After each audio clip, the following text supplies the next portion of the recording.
Айтыңыздар майрек болсын. Тиз эфирде жаңылыктардын майрамдык чыгарылышы, студияда Чынар Капарова. Ошентип бүгүн жалпы мусулман коомчулугу Курман айт майрамын белгилеп жатат. Өлкөнүн бардык аймактарында миңдеген мусулмандар айт намазга чогулду. Президент Алмазбек Атамбаев Ата бейит комплексинде барып, апрель курмандыктарын эскерди. Москва шаарында болсо 10 000 адамга ылайыкташкан борбордук мечит ачылды. Бүгүнкү майрамды көптөгөн мусулман элдеринин катарында көп улуттуу Кыргызстандагы белгилеп жатат. Бишкек шаарынын тургундары жана шаарга жакын жайгашкан айылдардагы миңдеген мусулмандар Курман айт майрамын эртең менен Борбор калаанын эски аянтында айт намазын окуу менен баштады. Бишкектеги эски аянтка 10 миңдеген адам чогулду. Иш чарага кабарчы Суламбек Дыйканбаев дагы барып күбө болуп келди.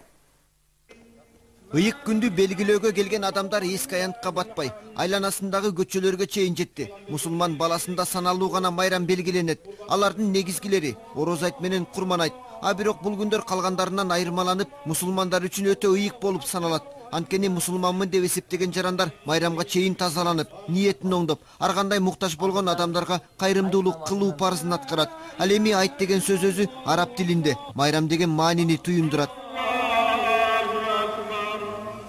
Жалпы мусулмандарды Курман айт майрамы менен Кыргызстандын муфтийи Максат Ажы Токтомушев куттуктады. Ал айт майрамы бардык тууган урукту бириктире турган, ынтымак алып келчү жана мусулман дининдеги ыйык күн экендигин белгиледи. Баарыңыздарды бүгүнкү ыйык исламдын улуу майрамы Курман айт майрамы менен куттуктаймын. Өзүмдүн атымдан, Кыргызстан мусулмандар дин башкармасынын атынан жана баарыңыздарга дуа кыламын. Алла субханаху ва таала жүрөгүңүздөрдөгү кандай ниеттер болсо Кудайым кабыл кылсын. Намазга жыгылууга жана кыргыз элине карата каалоо тилектерин айтууга бийлик өкүлдөрү да келди. Жалпы кыргызстандыктарга болгон президенттин куттуктоосун Жогорку Кеңештин төрагасы окуп берди. Тынччылык турмушта эгемен мамлекеттүү журт, эркин коом катары башкаларга көз каранды болуп кылчактабай, өз алдынча жамаат болуп намаз окуп жатабыз.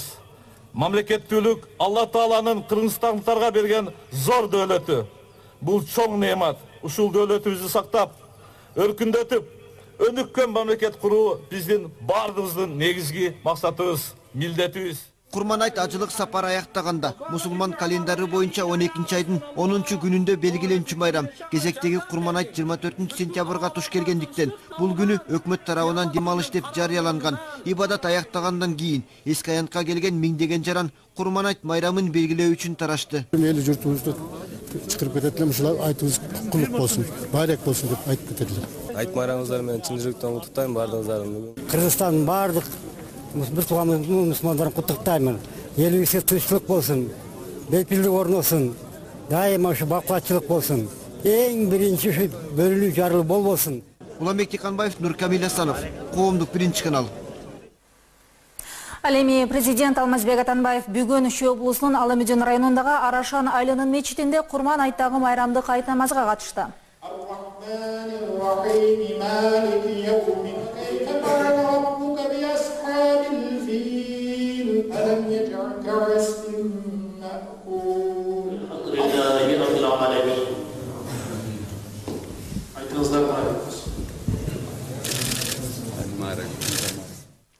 Айт намаздан кийин мамлекетибиздин башчысы Ата бейит комплексинде болуп 2010 жылдын 7 апрелинде курма болгондорду эскерди. وسلام على المرسلين والحمد لله رب العالمين آمين ربنا tileklerin kabul kılgan olsun برحمتك يا أرحم الراحمين.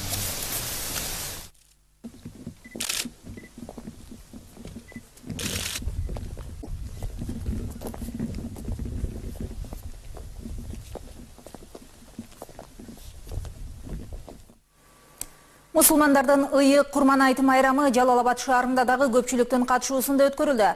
Таңкы 8-ге калаанын бардык мечиттеринде айт намаздары окулуп, ага 10 миңдеген жаран катышты. Улуттар аралык бөлүнүүнү артка таштаган Жалал-Абад эли намазга бирге жыгылып, бирин бири куттуктаган жакшы сөздөрүн айтып тарашты. Бул күнү Жалал-Абад облустук ички иштер башкармалыгы тарабынан 3 бодомал союлуп, шаардыктарга жана аз камсыз болгон үй бүлөлөргө, социалдык жактан колдоого муктаж жарандарга таркатылды. Мындай камкордук Курман айт майрамынын учурунда адамдык парыз катары жакшы жөрөлгө деп белгилейт дин өкүлдөрү. Бул майрамдар жалпы момун мусулмандардын майрамы. Албетте бул майрамда бири-бирибизди кечиримдүүлүгүбүз, бири-бирибизге урмат сыйыбыз, көптөн бери барбай, кабар албай турган бир туугандарыбызды, жалпы эле туугандарыбызды кабар алып, абалынан бири-бирибизге курсанчылык, кубаныч тартуулай турган күндөрүбүз. Мусулман элинин ыйык Курман айт майрамы Талас жергесинде дагы белгиленди. Таң эрте саат 7:30 Борбордук аянтта айт намазына жыгылуу үчүн болжол менен 5000ден ашуун эл чогулду. Алгач аларга баян айтылып, андан соң облус жетекчиси Талас элине жана жалпы мусулмандарга каалуу тилектерин куттуктоосун айтты. Саат 8:de азан айтылып, айт намазына жыгылышты. Ayta dua kıldık. Kırgız eline tınççılık olsun, bekenlik olsun, amançılık olsun. Ertengi bola turgan jakşı nesilerin bardığı tınççılık bilen ötsün, jakşı oylarına yetişsin, bardığının yürekler birbirine kalbasın, Kuday Taala tınççılık, muhabbat versin. Oşo bugünkü günden ertenki günübüz jakşı bolsa eken degen niyet menен turuşat. Men dagы oşo Kudaydan oşonu tileyt elem. Jakşı mına elibizge Talas elinin barına mına жалпысына ошол ыйгармыктуу өкүлчүлүктүн өкмөттүн атынан өзүмдүн жеке атыман дагы ошо чын дилимен куттуктаймын. Курман айт күнү муктаж адамдардан кабар алуу, аларга жардам көрсөтүү ар бир мусулман баласынын парзы. Демек, бүгүнкү айт майрамы кайрымдуулук менен айырмаланат. Премьер-министр Темир Сариев жардамга муктаж бир катар үй бүлөлөрдөн кабар алды. Өкмөт башчынын кайрымдуулук ишине Каникей Жунусова көө болуп келди. Здравствуйте. Премьер-министр Темир Сариев таң эрте Кыргызстандын мамлекет катары түптөлүшүнө зор салымын кошуп кеткен Жусуп Абдрахмановдун кызы Ленина Абдрахманованын үйүнө башпакты. Улуу инсандын кызына кургол барбай жеке өзүнүн атынан 20 000 сом акчалай жардам жана белектер ала барды. Ленина Абдрахманова премьер-министрге атасы жазып жүргөн күндөлүктү көрсөтүп, анын негизинде басылып чыккан китепти белек кылды жана күндөлүктү кыргыз тилинде басып чыгаруу өтүнүшүн билдирди. Сариев жалпы өлкө үчүн маанилүү болгон кол жазмаларды сактап жүргөндүгү үчүн ыраазычылык билдирип, аны кыргыз тилинде басып чыгарууга убада берди.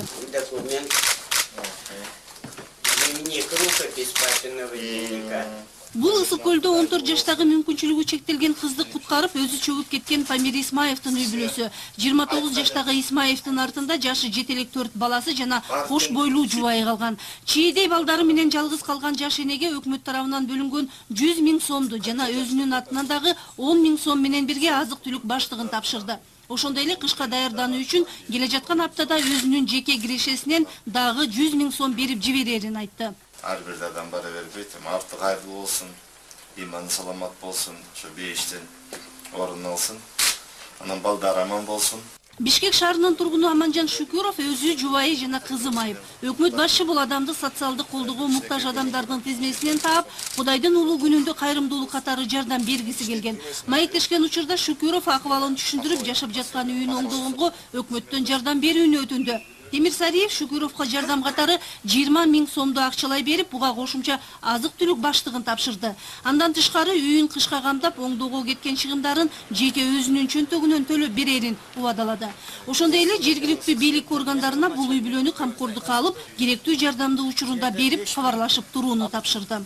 Каныкей Жунусова, Тилек Эркин уулу, Коомдук 1-канал. Орусиянын борбору Москва шаарында 10 000 адамга ылайыкташкан борбордук мечит ачылды.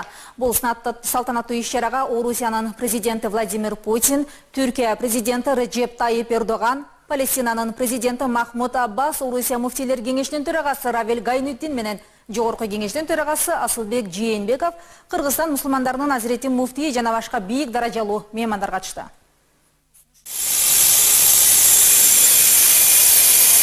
Мечиттин мрамору Түркиядан, граниттери Канададан алынды. Таштарды орусиялык куруучулар кынаптап бекитип, жасалгалардын көбү кол менен жасалды. Адегенде оңдойлуу деген ойго келип, кийин эски мечитти сүрдүрүп салып, ордуна жаңы мечит салуу сунушу жактырылган. Эми бул мечит Европадагы заманбап сыйынуучу жайга айланды. Видите, такие витражи. Чыгарылганына 70 жыл болгон бул кооз терезелерди Түркия мамлекети белекке берди. Буга окшогон өзгөчөлүү буюм тайымдар абдан көп. И это будет повторено где-то. Жерге төшөлгөн килемдердин да оймо чиймелери көз жоосун алат. Килемдерди автоматтык тазалоо үчүн жабдуулар коюлган. Тоо хрусталынан жасалган негизги люстранын салмагы болсо 1,5 тоннаны түзөт. Ал эми мечиттин ичиндеги жасалгаларга 12 килограмм күмүш менен алтындын кошулмалары колдонулду.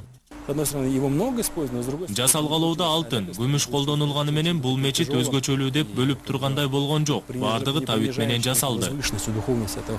20 кылымдын башында курулган эски мечит 1 кылымдан ашык турду. Көп убакыт кызмат кылган мечиттин бир дубалы 2011-жылы катуу жаандан кийин урап калган. Анын ордуна курулган бул жаңы мечитке эми 10 000 адам кенен батат. Эки мунарасынын бийиктиги 75 метрди түзөт.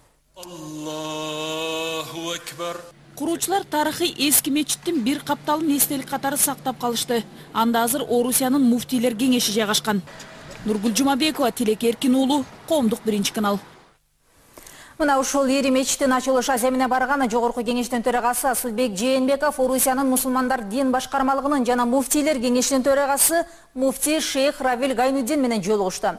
Төрага Москвадагы башкы мечиттин курулушунун аякташына жана анын салтанаттуу ачылышына байланыштуу президент Алмазбек Атамбаевдин Орусия муфтийлер кеңешинин төрагасына болгон куттуктоосун тапшырды. Жээнбеков Кыргызстандагы диний кырдаал тууралуу учкай кеп кылып, көз караңсыздык жылдарында динге ишенгендердин саны кыйла арбыгандыгына токтолду. Спикер президенттин жеке демилгеси боюнча ыйман диний маданиятты өнүктүрүү фонду түзүлүп, исламдын чыныгы баалуулуктарын бекемдөө, өлкөнүн дин кызматкерлеринин адистигин жогорулатууга көмөктөшүү, салттуу ханафи мазхабынын негизинде агартуу иштерин жүргүзүү жагынан ийгиликтүү иш алып барып жаткандыгын баса белгиледи. Төрага калыбына келтирилген Орусиянын башкы мечити мусулмандардын дуба кылуучу жери гана эмес, маанилүү руханий борборлордун бири болоорун белгиледи.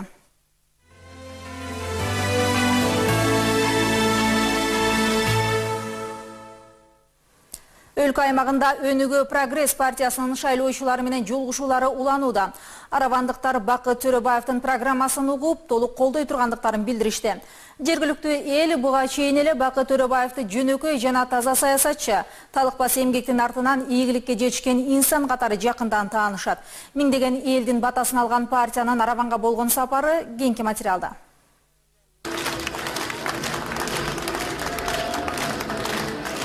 Биз бир эле партияны тааныйбыз, ал Өнүгүү Прогресс партиясы. Мына ушундай уран менен аравандыктар Бакыт Төрөбаев баштаган Өнүгүү Прогресс партиясын тосуп алышты. Чет өлкөлөр менен кызматташып, айыл чарбасындагы техниканы жаңыртып, кароосуз калган дыйкандарга жаңычылдык алып келген азаматты колдобогондо, биз кимди колдойбуз дешет аравандыктар. Арава району мына жакшы азыр колдоп атат. Буга шүгүр. Бул партия эң жакшы болуп атат азыр. Мына элибизден телевизордо көрүп атат башка. Бул Өнүгүү партия Бакыт Төрөбаев жакшы иштерди кылып атат. Себеби өзү мына тракторлорду алып келип, бар дыйкандарга айдатып берип атат. Жакшы сенада, арзан сенада өтө дыйкандар разы болуп атат. Өнүгүү Прогресс партиясын аравандын жаштары да колдойт. 61 ишкана 10 000 жумуш орундарын түзөбүз деген Төрөбаевдин сөзү миграция менен жан баккан жаштардын жүрөгүн жылытты. Биз азыр элибиз, журтубуз ушунча ыраазы болуп отурат. Районда мына механизм айыл чарба боюнча. Эмне бизде айылда эмне айыл чарбада. Биздин бул экономикабызды көтөрүш үчүн. Анан дең соолук боюнча экен, бардык тармактар боюнча экен. Биз ушуну азыр өтө кубанычтуу турат. Ушул сүйлөгөн сөз үчүн шуну колдогубуз келет.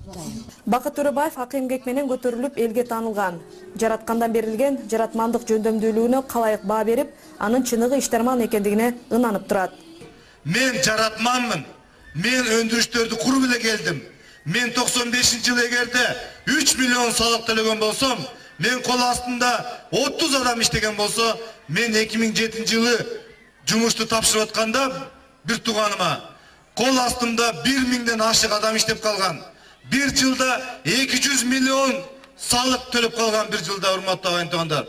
Мен жөн эле иштедим. Мен элге процент акча берип байыган жокмун. Мен ак нерсе менен иштеп, ак дилимден эл үчүн кызмат кылып келетем, урматтуу агайын туугандар. Өнүгүү Прогресс партиясынын катарында мамлекетке зыян келтирген, мамлекеттин бюджетине кол салган уул кыздар жок. Бардыгы жаратман адамдар, бактергеш баш болуп, колунан бир нерсе келген адамдар, бардыгы жогорку билимдүү балдар. Аравандыктар келечектеги өнүгүүсүн Өнүгүү Прогресс партиясы менен бирге экендигине көздөрү жетет. Лидердин жөнөкөйлүгү, иш тажрыйбасы элдин үмүтүн актайт деп аравандыктар ак бата менен Бакыт Төрөбаевка ак жол каалап узатты. Бул жаңылыктар болду. Саламаттыгыңыздар.